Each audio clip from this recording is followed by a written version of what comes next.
What's up and welcome back to my channel. I am Diana. I am a debt-free single mom of two, living life on a budget, and the creator of Money Boss Mama. So I am back with a sit down video, and first I want to say, if you hear cars and people, I am so sorry.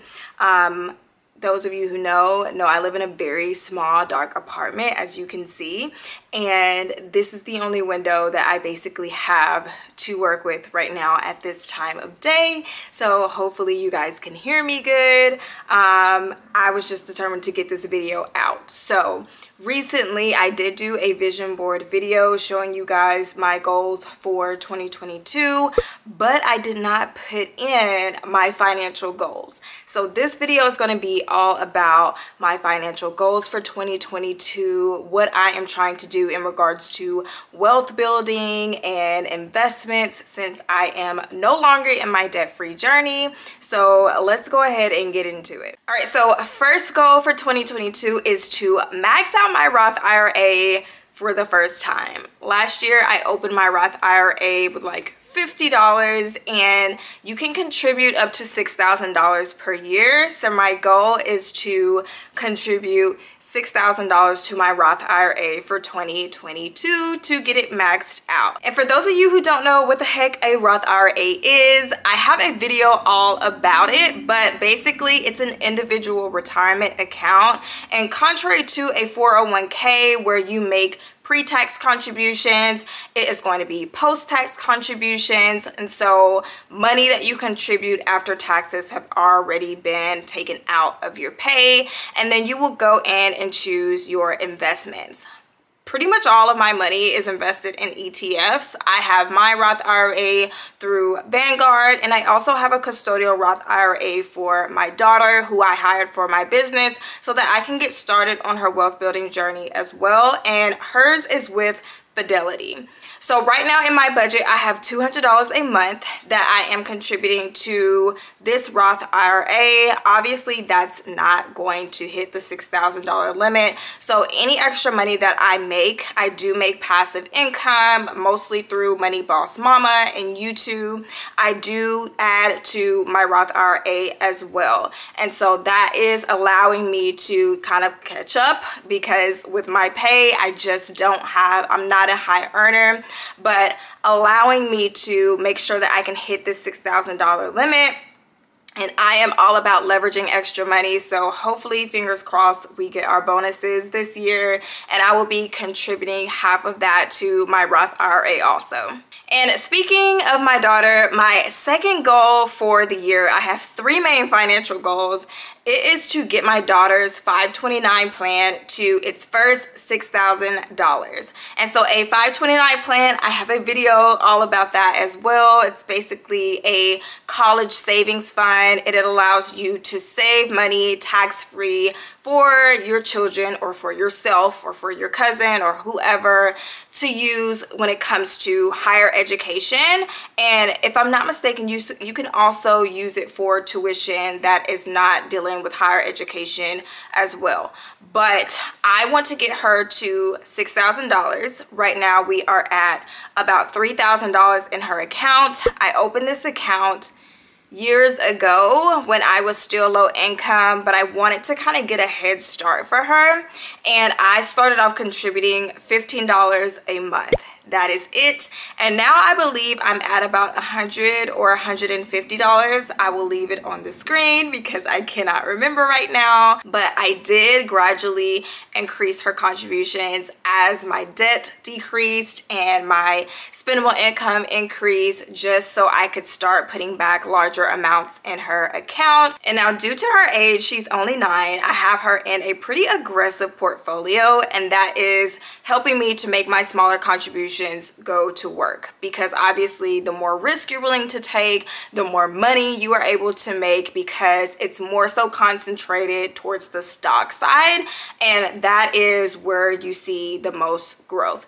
But it's also the most volatile. But since we have 9 years to go, I just I feel safe enough to where I know we can bounce back from certain losses because we have that time. But obviously, as she begins to age and she gets closer to pursuing higher education, I am going to start gradually altering her portfolio to make it less aggressive, and that way we can just focus on maintaining the earnings that she has so far. But cool thing is that she has about $400 in earnings right now off of my initial investments, and this is because I have her in a pretty aggressive portfolio, and also because the money that I am putting into this 529 is actually invested in assets. And the third financial goal that I have is to get my son's UGMA or custodial account to $2,000.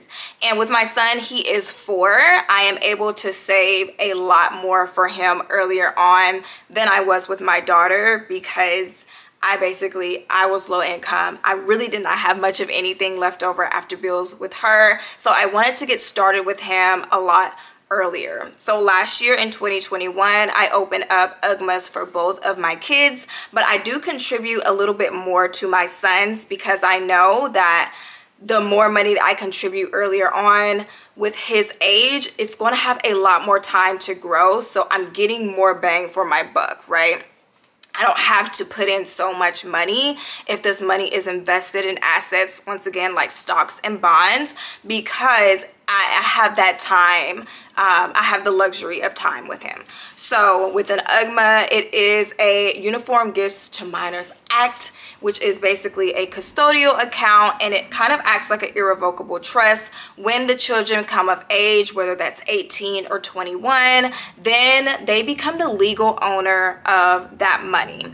And saying that, you have to be very careful because when you're 18 and you see this money, y'all, they may not make the best choice, and you really worked hard to save for this money. But with me, I wanted to gift my kids $5,000 each. That's the minimum. And so I went ahead and went with this route because I know that that is my main goal for this account. But when it comes to wealth building, when he comes of age where he can actually earn income, the main vehicle I'm going to use for that is a Roth IRA. So when he gets to like my daughter's age, I will open him a custodial Roth IRA as well. And just like with an UGMA, money is invested in stocks and bonds and other assets. And so for me, it just made a lot more sense to put my savings for my kids into investment accounts so that I have a higher potential to earn more money.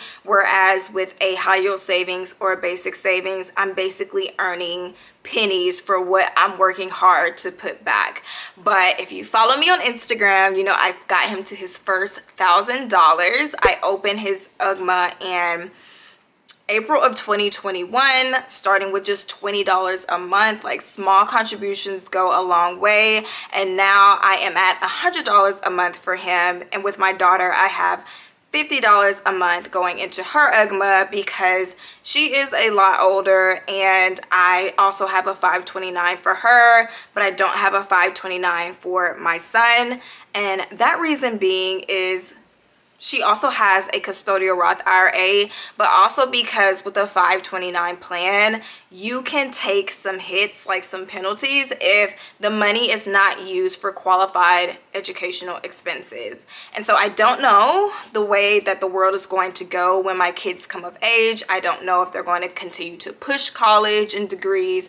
And so it makes more sense for me just to have one 529, hoping that one of my kids pursue a higher education, and that way I can just change the beneficiary to my son if that is my son who wants to go and my daughter chooses a different route for her life. And I guess I have one more financial goal, mainly for me, and that is to get my net worth to $85,000.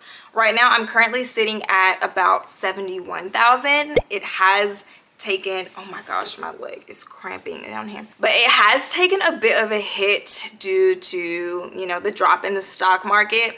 But for me, I am banking on my first 6 figures, but I also know that I need to give myself grace and a little bit of wiggle room, especially the way that everything is going right now. And so for me to at least get to 85,000 by the end of the year, despite all the ebbs and flows, I feel like that will make me feel confident that I'm on the right track and that I will be able to get to my first 6 figures soon. And doing all of the things that I'm talking about will help me get to the 85,000. Now, I don't typically include my kids' accounts because that's not really, it's my money, but it's not my money. But I know that focusing on my Roth IRA is really going to help me, especially when the stock market starts working in my favor and everything starts to go back up.